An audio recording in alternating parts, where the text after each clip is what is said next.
Ô Mauro, é um bom momento do São Paulo e um mau momento do Corinthians. O Corinthians que fechou com o Mano Menezes. A pergunta é, o Corinthians não jogou nada de novo, só fez o gol. O Corinthians faz o gol, depois tenta evitar o empate, não consegue. Tenta evitar a derrota, não consegue. E um São Paulo que chega à virada, que se distancia totalmente da zona do rebaixamento, e o Corinthians segue a 5 pontos dessa zona do rebaixamento.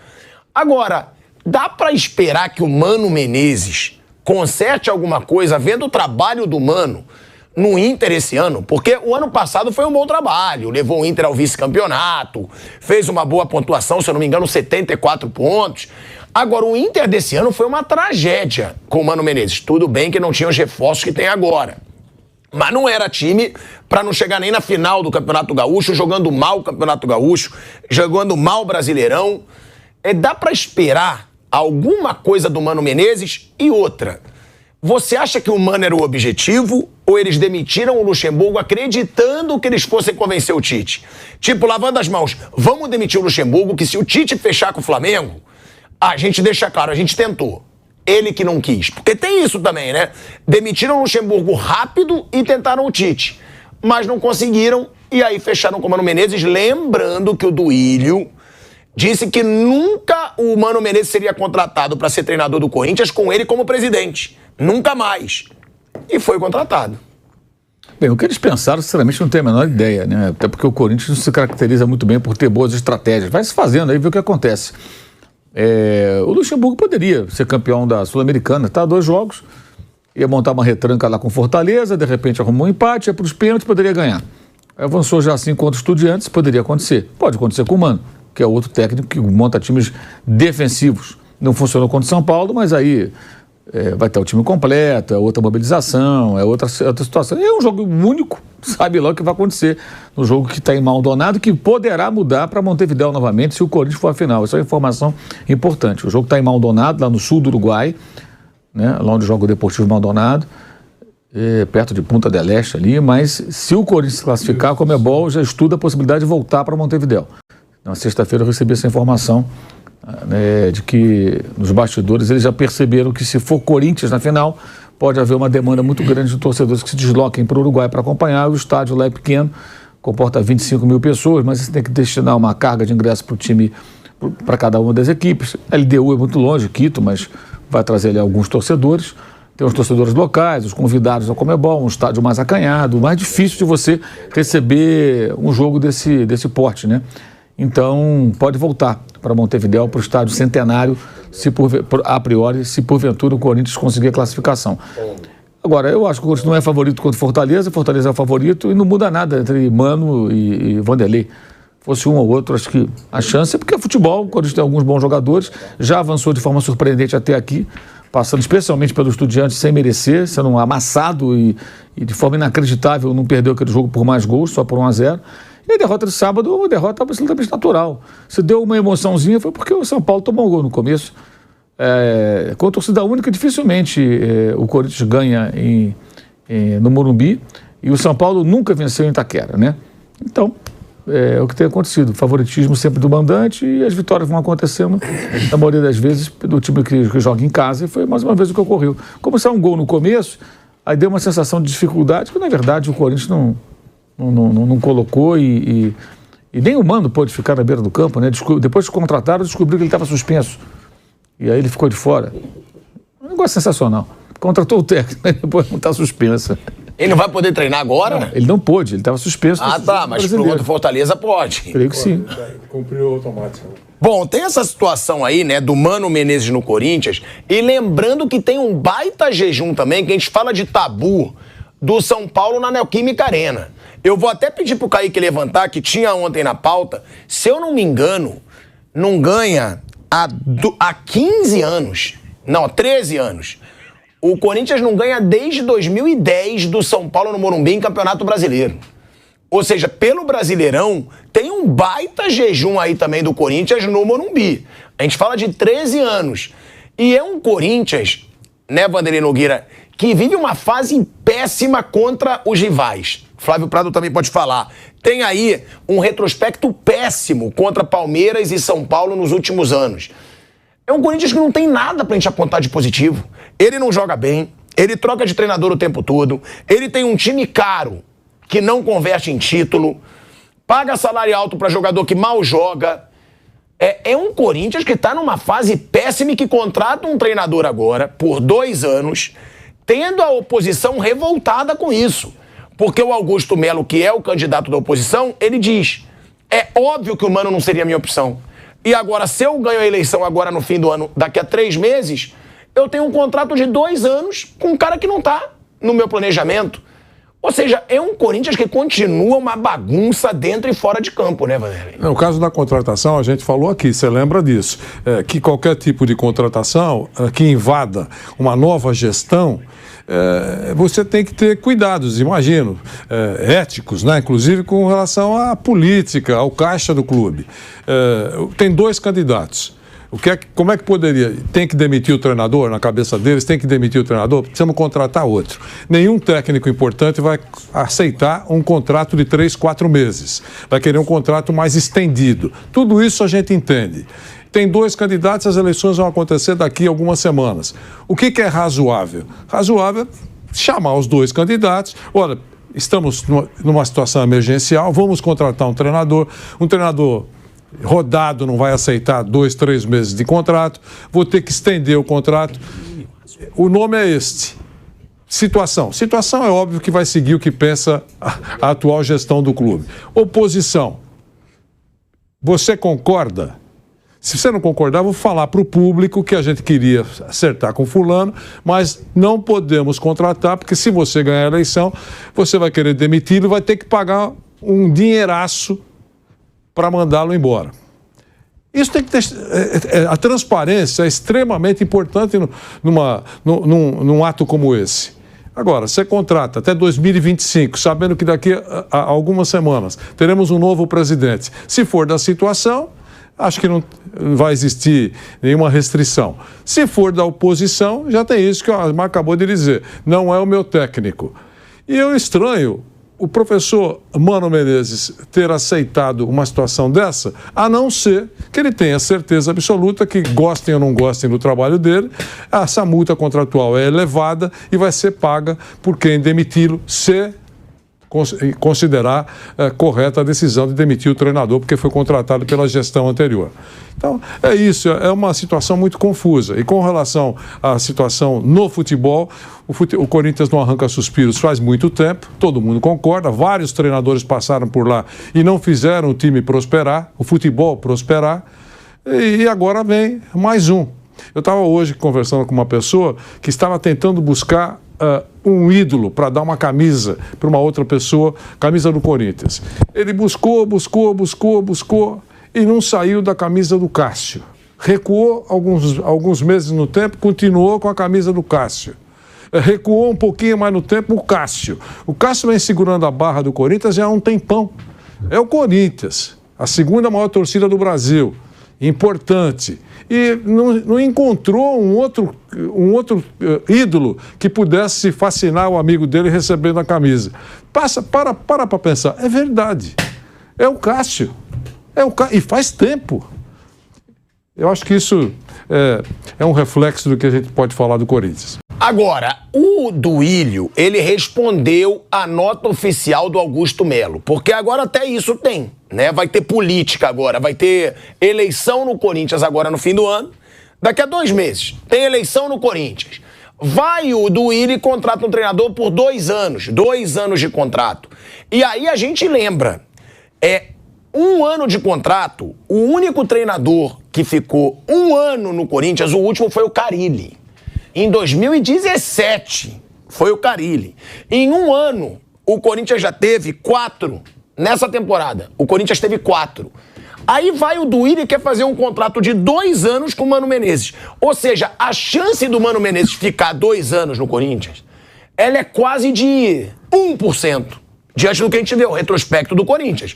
Olha quantos treinadores passaram pelo Corinthians recentemente. Aí o Augusto Melo, que é o candidato da oposição, ficou indignado, falou que não foi consultado, que ninguém foi consultado, e aí o Duílio meio que deixou claro, quem manda sou eu, o presidente sou eu, não devo satisfação ao Augusto Melo, e ele deu essa declaração aí. Vamos ver a declaração do Duílio reagindo à oposição do Corinthians sobre o absurdo de contratar o Mano Menezes por 2 anos de contrato, sendo que ele tem mais 2 meses como presidente do clube. A gente entende também que o Mano é a pessoa certa para esse momento.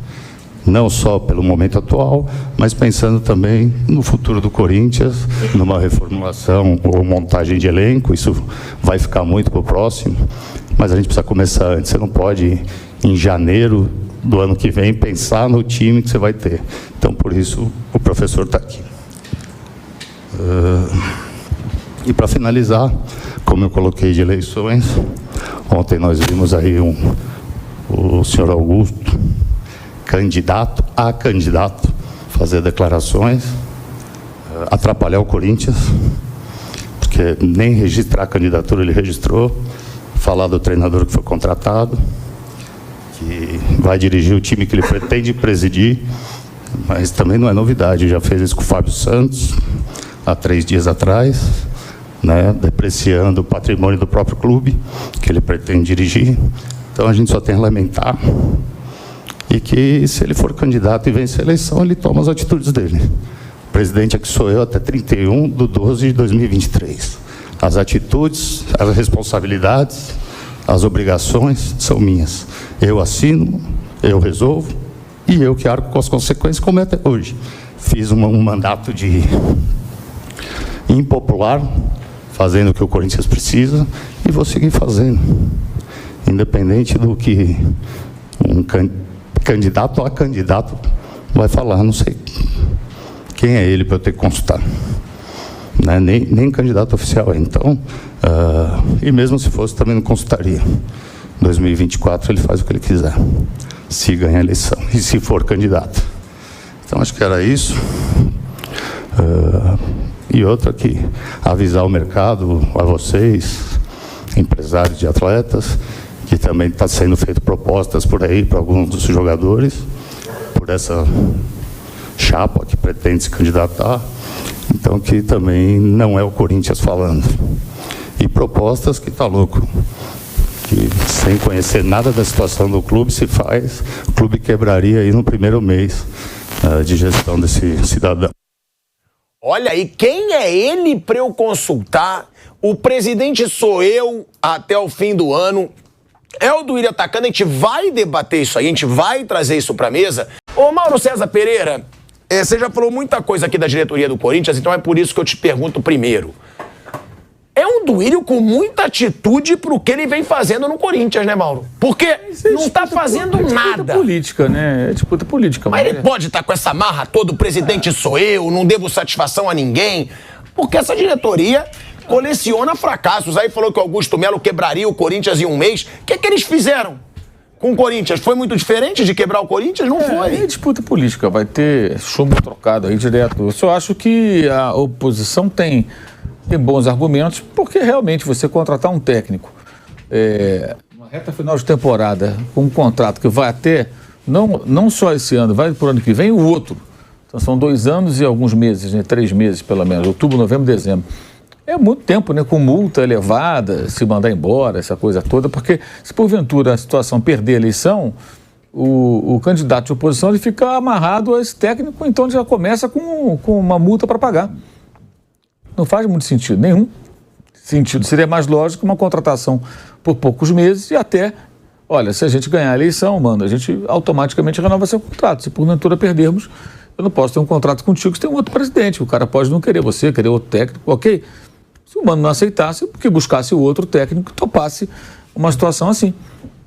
Até porque, vamos combinar, né? Quando você fala assim, não, temos que trazer o Mano, não é porque o Mano é o salvador da pátria, está em alta, nada disso, é porque é o técnico que eles conseguiram arrumar. Eu não consigo entender numa negociação dessas o técnico dando as cartas. Eu vejo uma situação que o clube precisa de um técnico, o técnico precisa trabalhar. A não ser que ele não quer trabalhar. Até 25, acho que a oposição tem razão. É um contrato muito longo, né? Não é exatamente aquilo que um bom gestor deve fazer, levando em consideração que a eleição se aproxima e vai acontecer nesse ano. Agora, Mauro, o que me impressiona, né, e depois eu vou passar para a mesa também, é o seguinte, no último ano, tá? Último ano, foram 4 treinadores. Se a gente for contar período de um ano. Ó, tem... Não, com o Mano, 5. Mas, ó, Vitor Pereira, Lázaro, Cuca e Luxemburgo. Agora o Mano, 5 em um ano. Mas tem o Silvinho ainda, mas o Silvinho já são 2 anos. Não, são 2 anos. O Silvinho foi no começo do ano passado, né? Ele foi demitido, o Vitor Pereira chegou em fevereiro só. Ele não chegou no começo da temporada, o Vitor Pereira. Ele chegou durante a temporada. Mas se você for pegar o período de um ano, o Silvinho entra, então? Não, digo, do ano passado pra cá. Sim, do ano passado pra cá. São 2 anos. Não, que agora a gente já tem um ano. Do início da cheio, praticamente. Do início da temporada passada era o Silvinho. Aí ele sai, aí entra o Vitor Pereira, aí vai até o final do ano e depois segue Lázaro. Então, porque no período de um ano, o que eu tô falando, no período de um ano são 5. É o Vitor pra cá. São 5. É Mas porque, se você pegar... Como é que eles contratam o cara por 2 anos? Nas 2 últimas temporadas... A gente vai voltar pra rádio aqui em 5 segundinhos pra gente continuar o debate em 2 segundos. De volta à Rádio Jovem Pan, Mauro, pra gente continuar, explicar esse debate. Vamos lá. No período de um ano, 5. o Corinthians teve 5. Nas 2 últimas temporadas, sendo que essa ainda não terminou, 6. Até mais, eu acho. Não, porque aí tem Aí você pega o Mancini, não tem o Mancini também? Não, é o Silvinho, né? Que começou ano passado com o Silvinho. Eu acho que você pegar 2 anos ainda entra o Mancini. Quer ver? Silvinho, aí vem o Vitor Pereira, Lázaro, aí Cuca, Lucha, Danilo foi interino. Né? Mas ficou. Sim, mas não é efetivado. Mas trabalhou. Aí teve o Lucha. São 6. E agora o Mano. Se você tirar o Danilo interino, 6, se não 7. Aí eu acho muita cara de pau. Você contratar por 2 anos, às vezes nem um baita... Ó, o Tite, o acordo do Flamengo com o Tite é pra 1 ano, pô. É até o fim de 2024. Por causa da eleição. Por causa da eleição. Agora, isso que eu pergunto, pode ter maldade nisso? Ó, se esse cara ganhar, ele vai ter que levar o Mano que ele não queria. Porque 2 anos de contrato, eu não vejo time nenhum negociar 2 anos de contrato. Não sei se tem maldade, eu sei que a gestão do Corinthians é questionável, nada mais natural que a gestão do Corinthians, que tem muitos erros, cometa mais um. Eu acho um erro você contratar um técnico por tanto tempo numa situação dessas, né? E acho até que o Mano não entenderia. Se ele argumenta, olha, mano, não preciso de você, mas eu não sei se eu sou presidente no que vem, nem sei se o meu candidato vencerá. Vamos fazer um acordo até o final do ano. Você tem uma chance, olha, em 3 jogos, em 2 jogos, na verdade, você pode ganhar um título, a Sul-Americana. Aí você dá uma premiação legal. Ó. Se ganhar, você tem uma premiação, está aqui o seu salário. E se nós vencermos a eleição, o compromisso está assumido. Você fica por ano que vem. Caso contrário, faremos uma rescisão amigável no dia 31 de dezembro, sem multa para ninguém. Você segue o seu caminho, porque eu não posso me comprometer a tê-lo aqui, a tê-lo no Corinthians, se eu não sou mais o presidente, nem o meu candidato venceu. Se o Mano falasse, não, assim eu não quero, obrigado, Mano, tchau, vamos para a próximo nome da lista. Deve ter feito uma listinha ali de nomes, imagino eu. A última vez, Vanderlei Nogueira, que o Corinthians teve um treinador por 2 temporadas, foi o Tite. Foi há 10 anos, 2011, 2012 e 2013. Foi a última vez que o Corinthians teve um treinador por 2 temporadas. Nem o Tite, na segunda passagem, ficou 2 temporadas, porque ele saiu para a seleção brasileira. Então é muita cara de pau você anunciar o Mano Menezes, que está longe de ser uma unanimidade no momento atual, pode fazer um bom trabalho, como fez no Inter no ano passado, não nesse, por 2 anos. O que passa na cabeça do dirigente? A gente tem que entender que não é fácil aqui no Brasil a situação asfaltar o caminho para a oposição. Você acabou de dizer que se o Tite for anunciado oficialmente pelo Flamengo, o contrato vai até o final de 2024, que é o momento que vai ter eleição. Se a coisa caminhar muito bem, é muito provável que pelo status do professor Tite, por toda essa história, mesmo que uma oposição assumir a presidência do Flamengo, é bem razoável que considere a permanência e a renovação do professor Tite. Eu estou olhando de longe, né? Com relação ao Corinthians. O Corinthians, claramente essa disputa política tem um ingrediente que a gente pode traduzir como fígado. O fígado está envolvido, não é uma simples oposição, é uma guerra política que está vivendo o Corinthians nesse momento. Quem vai ganhar, eu não tenho a menor ideia. Agora, que esse contrato, que é um contrato extenso, a gente pode ter a sensação que é para não facilitar a vida de uma provável oposição se vencer a eleição. Então é isso, quer dizer, tem um componente aí fígado, um componente rota de colisão, efervescência política, né? A gente tem que considerar tudo isso. E acho que quem fica numa encruzilhada é realmente a instituição. Bom, a gente falou, Flávio Prado, dessa situação aí, né? Do Mano Menezes, do Corinthians. Dá pra gente acreditar num bom trabalho do Mano, na sua opinião? 2 anos eu acho quase impossível. Agora, um bom trabalho, dá pra acreditar, porque ó, o Corinthians jogou mal com o Vinho, Corinthians jogou mal com o Lázaro, Corinthians jogou mal com o Mancini, Corinthians jogou mal com o Luxemburgo, Corinthians jogou mal com todo mundo. Dá pra gente acreditar que esse Corinthians vai jogar bem com o Mano Menezes, vai melhorar alguma coisa? Quando o Corinthians foi para a Série B, o projeto do time começou com o Mano, foi um projeto vitorioso, o Mano foi para a seleção, o Tite assume e o time é campeão do mundo. A partir daí, o clube fica refém de um monte de gente. Vários desses jogadores que estão aí, do próprio Tite e do Mano, que começou esse trabalho. Quando o Tite dá sinais de que pode voltar a trabalhar, e o Flamengo vai para cima dele, é óbvio que a vida do Luxemburgo ficou inviável. Não precisaria demitir o Luxemburgo tão rapidamente. Se eu chegar à conclusão que o trabalho não está sendo grande coisa, eu acho que é o que dá para fazer com o time do Corinthians. Ele até trouxe alguns jovens e tal, até vai trazer algum dinheiro pro time do Corinthians com esses jovens que ele conseguiu revelar. Moscardo, Wesley, uma série de garotos que ele colocou para jogar. Então eles ficaram desesperados com a possibilidade do Tite ir pro Flamengo e o Corinthians não está nem na parada. Foram para cima do Tite, o Tite deixou claro que se for vai Flamengo. Aí qual a opção que está na praça? O Mano Menezes. Ainda daquele grupo lá de trás. Ainda desse grupo de vencedores. Com relação ao contrato, é claro que você vai lá. Que se dane, né? Aconteça o que aconteceu, eu vou fazer. E fez um contrato de 2 anos e, se por acaso a situação não é a eleição, aí passa a ser problema do cara da oposição. Acho que é bem essa sequência. É uma coisa de refém de um lado, refém do outro, refém do outro, refém do outro. Querer dar uma satisfação por causa do Tite. Como não virou Tite, eles foram para a opção Mano, que era uma coisa meio natural. Na sua opinião, o prazo do contrato foi uma decisão ou uma oferta, não importa como você quer considerar, do Corinthians ou foi uma exigência do professor Mano? Eu acho que o Mano sugeriu. Certo. Não acho que ele faria um contrato de 3 meses, acho que não. Né? Mas acho que o Mano sugeriu e está tudo bem. E aí o Willis disse, não há nenhum problema, vamos lá. E fez o contrato e pronto. Nenhum problema, você fazer um contrato de 2 anos com o treinador, sendo que você não teve sou eu, não. 1 ano. Mas não é o que eu estou falando, é o que eles falam. É a maneira como eles administram. Não tem problema. Vamos lá, dinheiro não é problema. Estamos aqui para resolver e tal. E pronto. E fez, está nem um pouco preocupado. Ele não será o presidente quando a coisa rolar ou não rolar. Entendeu? Então está tudo bem. Se der tudo certo, o mérito dele. Se não der tudo certo, problema do eventual opositor que ganha a eleição. É muito isso, né? É bem por aí. Então não há uma preocupação com uma sequência de trabalho. A gente sabe como é que funciona isso.